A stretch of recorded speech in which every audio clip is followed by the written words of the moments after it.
In today's video, I'm going to teach you how to generate download link system.io.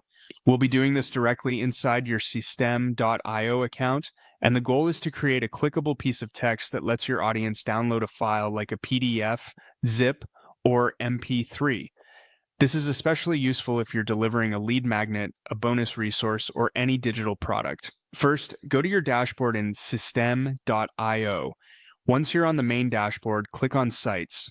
This is where your website pages, funnels, and related assets are managed. From there, click on Sales Funnels. That will open the area where all of your funnels are listed. Next, choose the funnel you want to work with by clicking on your funnel. Make sure you open the correct one, especially if you have multiple funnels set up for different offers or campaigns. Inside the funnel, click on Edit Page for the page where you want the download link to appear. This will open the page editor where you can customize the content your visitors see. Once you're in the editor, click on Elements. In the Elements panel, find Text. Then drag a text element onto your page. This gives you a place to add the words your audience will click to access the file. Now, type your text. Keep it clear and action-focused so visitors immediately understand what they're getting.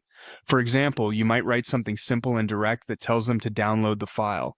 After that, highlight the exact words you want your audience to click. This is important because only the selected text will become the download link. When the small text formatting toolbar appears, click the link icon. It looks like a chain link. This opens the link settings where you'll attach your downloadable file. Next, upload your file. In the link settings pop-up, click the small arrow or cloud icon next to the URL field. Then either drag and drop your file into the upload area or browse your device and select it manually. Wait for the upload to complete so the file is fully available in your library. Once the file has uploaded, select it from your library list and click Insert.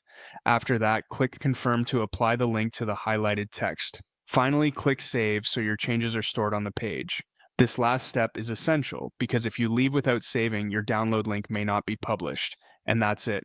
You've now generated a download link in system.io using a text element. After saving, it's a good idea to preview the page and test the link yourself to make sure the file opens or downloads exactly as expected.